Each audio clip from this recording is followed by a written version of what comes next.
Hey everyone, in this video I'll show you how to calculate return on assets in Excel. It's an important financial ratio that helps measure how efficiently a company is using its assets to generate profit.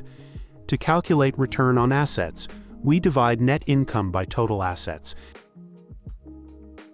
and Excel will calculate the return on assets.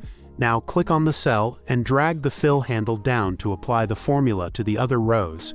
Let's format the values for better readability. Go to the number format menu and choose percentage. Now the values are easier to read. Now we can compare the companies. If one company has a higher return on assets, it means they are better at using their assets to generate profit. To make this easier to understand, we can create a bar chart. Select the company names and values, click on Insert, and select Bar Chart. And that's it. We've successfully calculated return on assets in Excel and created a chart for easy analysis.